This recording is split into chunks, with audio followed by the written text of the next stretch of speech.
لوگ نماز اس لیے شروع کرتے ہیں، کہتے ہیں میں 5 نمازیں بھی پڑھتا ہوں، میں صدقات بھی کرتا ہوں، کام میرا پھر نہیں چلتا۔ تو میں کہتا ہوں تمہیں پتہ ہی نہیں، نمازی کے لیے تو آزمائش ہے، جتنا جتنا ایمان کامل اتنی اتنی آزمائش بھی زیادہ۔ اور یہ میں اپنے پاس سے نہیں کہہ رہا، حضرت ابو سعید خدری رضی اللہ تعالیٰ عنہ فرماتے ہیں میں نبی پاک علیہ الصلوۃ والسلام کی خدمت میں حاضر ہوا اور حضور کے دست مبارک کو چومنے کے لیے میں نے اپنے ہاتھ جب آگے کیے تو تپش تھی، تیز بخار تھا نبی پاک کو۔ تو حضرت ابو سعید خدری رضی اللہ تعالیٰ عنہ ارشاد فرماتے ہیں کہ میں نے، یہ سنن ابن ماجہ میں موجود ہے، فرماتے میں نے عرض کیا یا رسول اللہ صلی اللہ علیہ وسلم اتنا تیز بخار؟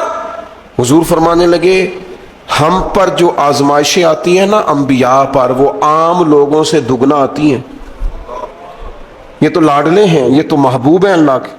فرمایا عام لوگوں سے دگنی آزمائش آتی ہے، لیکن فرمایا ہمارا رب بڑا کریم ہے، ہمیں اجر بھی ڈبل ہی عطا کرتا ہے، ہمیں اجر بھی ڈبل ہی عطا کرتا ہے۔ تو حضرت ابو سعید خدری کہتے ہیں موقع اچھا تھا، میں نے ایک سوال بھی کر دیا، میں نے کہا یا رسول اللہ صلی اللہ علیہ وسلم بتائیے نا بھلا دنیا میں زیادہ آزمائشیں کن کو آتی ہیں؟ تو حضور فرمانے لگے سب سے زیادہ آزمائشیں اللہ کے انبیاء کو آتی ہیں، نبیوں کو آتی ہیں۔ حضور اس کے بعد فرمایا اس کے بعد جو ان کے زیادہ قریب ہوتا ہے اسے آتی ہیں۔ لوگ کیا سمجھیں گے امام حسن کی آزمائش کو؟ لوگ کیسے سمجھیں گے سیدنا امام حسین کی آزمائش؟ فرمایا جو ان کے زیادہ قریب ہوتا ہے اسے زیادہ آزمائش آتی ہے۔ تو حضور کے سب سے قریب تو امام حسن ہے نا، امام حسین ہے نا، تو کیا سمجھتا ہے قربت بس نسبت کے اظہار کا نام ہے اور بڑے لطف کے ساتھ زندگی گزارنے کا نام ہے؟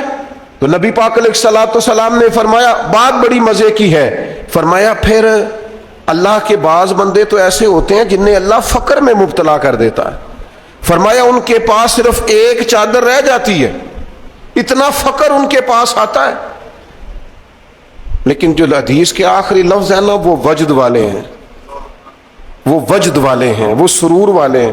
ہمارا یہ مزاج ہوتا ہے کہ میٹھا میٹھا کھا جاؤ اور ذرا کڑوا آ جائے تو سویرے بھی رو شام بھی رو، حال ہی کوئی نہیں، غریبی بڑی، پریشانی بڑی، حضرت صاحب گھر سے بیماری جاتی نہیں، او جناب کیا بتائیں۔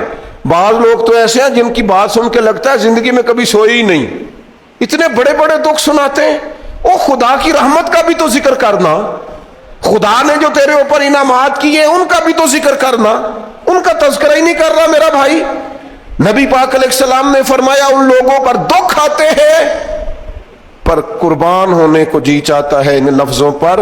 حضور فرمانے لگے وہ رب کی طرف سے آنے والے دکھ پر بھی اس طرح راضی ہوتے ہیں جس طرح تم میں سے کوئی راحت ملنے پر راضی ہوتا ہے، سکون والی چیز ملنے پر جس طرح تم راضی ہوتے ہو اس طرح وہ دکھوں پر بھی راضی ہوتے ہیں۔ دکھ قبول محمد بخشا، دکھ قبول محمد بخشا، پر ایک شرط لگائی چھوٹی سی میاں صاحب نے، انہوں نے کہا 100 دفعہ قبول ہے، دکھ 100 دفعہ قبول، دکھ قبول محمد بخشا پر راضی رہن پیارے۔ یہ شرط یہ ہے کہ تو راضی رہ، تو راضی رہ، دکھ قبول محمد بخشا، راضی رہن پیارے۔ اور حضرت سلطان صاحب کہنے لگے اساں کیتی ہے جان حوالے رب دے، ایسا عشق کمایا ہے اسی مرن تو پہلو ہی مر گیا، باہو تا مطلب نو پایا ہے۔